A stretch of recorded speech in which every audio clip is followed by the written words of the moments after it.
नमस्ते।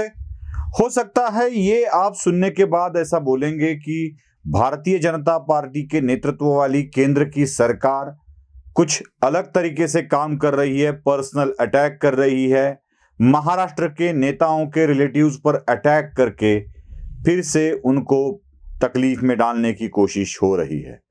हो सकता है कि आपको ये लगे कि ये दबाव की राजनीति है। हो सकता है आपको ये भी लगे कि महाराष्ट्र में बीजेपी को सत्ता में आने नहीं दिया, इसलिए शिवसेना के साथ ऐसा किया जा रहा है। जी हां, शिवसेना नेता उद्धव ठाकरे को अब पाटनकर काढ़ा पिलाया गया है। आप जानते हैं आयुर्वेद में पाटनकर काढ़ा बहुत ही महत्वपूर्ण होता है। ऐसा ही पाटनकर काढ़ा अनेक रोगों के लिए इलाज के तौर पर मरीजों को पिलाया जाता है। अभी यही काढ़ा उद्धव ठाकरे और उनकी फैमिली को भी शायद पिलाया जाएगा। पाटनकर काढ़ा मैं इसलिए कह रहा हूं कि उद्धव के साले हैं श्रीधर पाटनकर, और श्रीधर पाटनकर की संपत्ति को ईडी ने जब्त कर लिया है। श्रीधर पाटनकर की संपत्ति को जब्त करने के बाद सीधा मन में सवाल आता है कि यह प्रेशर टैक्टिक्स है क्या? क्या किया था श्रीधर पाटनकर ने? क्यों उनकी संपत्ति जब्त हो रही है? आखिर उद्धव ठाकरे पर दबाव लाने के लिए उनके पत्नी के भाई पर दबाव लाने की क्या जरूरत थी? ऐसे कई सवाल आपके मन में आ सकते हैं। इन्हीं सवालों का जवाब देने के लिए मैं आज प्रस्तुत हूं। श्रीधर पाटनकर पर आज ईडी ने कार्रवाई करते हुए 6.5 करोड़ के करीब की संपत्ति जब्त कर दी है। थाना में उनके 11 फ्लैट है, उन फ्लैटों को जब्त कर लिया गया है। साई बाबा गृह निर्माण प्राइवेट लिमिटेड ये कंपनी है, और इस कंपनी से बांधे गए, ये तैयार किए गए ये फ्लैट है, और इनको ईडी ने जब्त कर लिया है। पुष्पक बुलियान प्रकरण से यह सारा मामला जुड़ा हुआ है, और ये मामला क्या है पहले ये समझ लेना चाहिए। ईडी सुबह उठी और गई श्रीधर पाटनकर के घर, उनकी संपत्ति को जब्त कर लिया, ऐसे नहीं हुआ है। इस मामले में पहले से बहुत सारी छानबीन हो रही है। आपको बता दूं कि यह मामला 2017 से चल रहा है, जो ईडी इसके ऊपर काम कर रही है। अब देख लेते हैं कि पूरा मामला है क्या। चलो, श्रीधर पाटनकर की पुष्पक बुलियन के साथ क्या रिलेशन थे, यह कंपनी किसकी है, कौन कौन इसमें शामिल है, और पैसों का मामला कैसे चल रहा है। नंदकिशोर चतुर्वेदी नाम के एक गृहस्थ है। नंदकिशोर चतुर्वेदी पर आरोप यह है कि ये कई फर्जी कंपनियों के मालिक है। अपनी ब्लैक मनी वो भिन्न भिन्न कंपनियों द्वारा घुमाते रहते हैं, अनेक कंपनियों को पैसे देते रहते हैं। ऐसी ही एक कंपनी है हमसफर डीलर। अब इस हमसफर डीलर ने ये पैसा जो नंदकिशोर चतुर्वेदी, महेश पटेल और चंद्रकांत पटेल ने जमा किया हुआ था, ब्लैक मनी, इसी को ट्रांसफर कर दिया हमसफर डीलर की माध्यम से साई बाबा प्राइवेट गृह निर्माण प्राइवेट लिमिटेड में। साई बाबा गृह निर्माण यह संस्था श्रीधर पाटनकर की है, और इसको 30 करोड़ रुपया बिना तारण का कर्ज दिया गया, वो भी हमसफर डीलर की ओर से, और इसी से ये सारी इमारतें खड़ी की गई। अब ये क्यों दिया, कैसे आए इनके पास पैसे, ये सारे मामले विचाराधीन हैं। अब देखिए, इससे पहले मतलब 2017 में रजिस्टर्ड ये मामला है, इसकी इंक्वायरी चल रही है। नंदकिशोर चतुर्वेदी, महेश पटेल, चंद्रकांत पटेल, इन लोगों के ऊपर पहले से कार्रवाई चल रही है, हो रही है, और इसमें श्रीधर पाटनकर का नाम भी शामिल था। हालांकि इसमें ईडी इंक्वायरी करती गई, आगे पहुंची तो ईडी को पता चला कि 30 करोड़ का लोन इसको दिया जा चुका है, और इसी लोन के आधार पर ईडी ये कार्रवाई कर रही है। इससे पहले नंदकिशोर चतुर्वेदी, महेश पटेल और चंद्रकांत पटेल के तकरीबन 21 करोड़ रुपए की संपत्ति जब्त कर ली है। मतलब ईडी पहले से ये काम करते आ रही है। 21 करोड़ की संपत्ति जब्त हो चुकी है। 30 करोड़ हमसफर डीलर के माध्यम से श्रीधर पाटनकर को दिए गए हैं। अब ईडी ये भी जांच करेगी शायद कि श्रीधर पाटनकर की अकाउंट से कौन से अकाउंट में पैसे गए। क्या इसका सीधा कनेक्शन मातोश्री के साथ जुड़ता है? क्या पाटनकर का कनेक्शन जैसे घर से मातोश्री के साथ है, ठाकरे परिवार से है, वैसे भी क्या ये सारे रिश्ते पैसों के साथ ठाकरे परिवार के साथ भी जोड़े जाएंगे। क्या यह मनी लॉन्ड्रिंग का केस है? हाँ, सीधी तौर पे दिख रहा है कि 30 करोड़ रुपए एक कंपनी लोन देती है श्रीधर पाटनकर की कंपनी को और उससे कुछ घर बनवाए जाते हैं।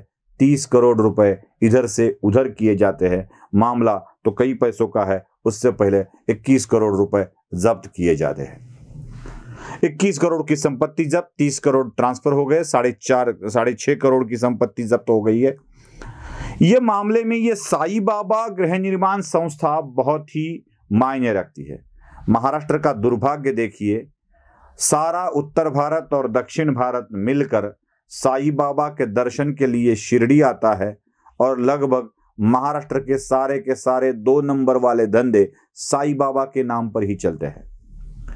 अनिल देशमुख की शिक्षण संस्था का नाम भी साई शिक्षण ट्रस्ट ही था, जो साई बाबा के नाम पर ही बना था। अब यह श्रीधर पाटनकर की गृह निर्माण संस्था का नाम भी साई बाबा गृह निर्माण प्राइवेट लिमिटेड, यही न उनका नाम है। आपको बता दूं कि महाराष्ट्र के जितने भी डांस बार है, उन डांस बारों में डांस बार शुरू होने से पहले एक आरती गाई जाती है और वो आरती साई बाबा की ही होती है। साई बाबा का नाम लेके लोगों को लूटने का सिलसिला कई दिनों से महाराष्ट्र में चल रहा है और यही सिलसिला साई बाबा गृह निर्माण ट्रस्ट के नाम पर इधर भी चल रहा था और वही पाटनकर का काम हो रहा था। अब इसी पाटनकर पर अभी ईडी रेड करती है और उनकी संपत्ति जब्त करती है, तो इसका मतलब है ये वार सीधे सीधे मातोश्री पर किया जा रहा है। अब इसके तार अगर मातोश्री से जुड़ते हैं तो मातोश्री को भी बहुत बड़े तकलीफ में आना होगा। आपको एक और याद दिला दूं, कल नितेश राणे ने भी कहा था कि मातोश्री 2 का निर्माण जो हो रहा है उसमें कहां से पैसे आ रहे हैं, कौन दे रहा है, कौन से प्रकरण के पैसे हैं, ये सारी बातें हमारे पास है। अगर आप हमारा घर गिराना चाहते हैं तो आपके घर के मामले भी सारे सामने लाए जाएंगे। क्या अपने साले से पैसे लिए जाते थे? क्या मातोश्री 2 के निर्माण में भी श्रीधर पाटनकर के पैसे आए हैं? ये सारी बातें अभी चर्चा में हैं। ये सारी बातों का इंक्वायरी भी जरूर होने वाली है। अब सीधा श्रीधर पाटनकर पर हाथ। आपको मैं ये भी याद दिला दूं कि शायद श्रीधर पाटनकर वाला मामला पीछे चला गया था। मैंने आपको पहले ही कहा था कि 2017 से ये मामला चल रहा है, शायद पीछे चला गया था। ये मामला उठा कब, शुरुआत कब हुई, आपको जरूर याद होगा। शिवसेना के प्रवक्ता, राज्यसभा के सांसद संजय राउत ने शिवसेना भवन में प्रेस कॉन्फ्रेंस कर जो मामला सबके नजरों के परे हो गया था, उस मामले को फिर से उठाया था। वो जमीन वाला मामला था, मतलब ये मामला अलग है, वो मामला अलग है, लेकिन मामला पाटनकर का है, ये भी आपको याद रखना चाहिए।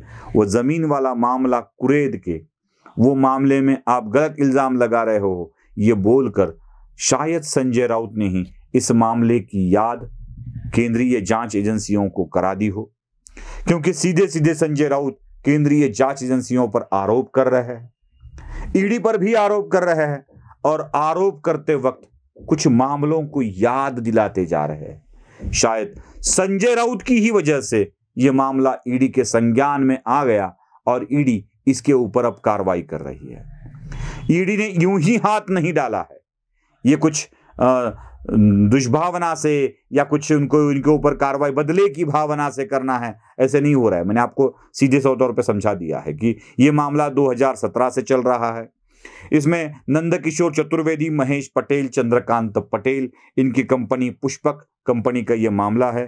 पुष्पक कंपनी की ही एक कंपनी से, मतलब हमसफर डीलर से 30 करोड़ रुपए का लोन मिला है साई बाबा ट्रस्ट को। साई बाबा जो है वो श्रीधर पाटनकर की कंपनी है और इसी कंपनी में अनसेक्योर्ड लोन दिया गया, उससे कुछ इमारतें खड़ी हुई या और कुछ हुआ, एग्जैक्टली कौन सी इमारत खड़ी हुई, ये सारी बातें ईडी अब तलाश कर रही है। शायद इसके तार मातोश्री तक जाएंगे। अगर मातोश्री तक जाते हैं तो मातोश्री के पेट दर्द के लिए ये पाटनकर काढ़ा जरूर काम आएगा, इतना ही लग रहा है। नमस्ते।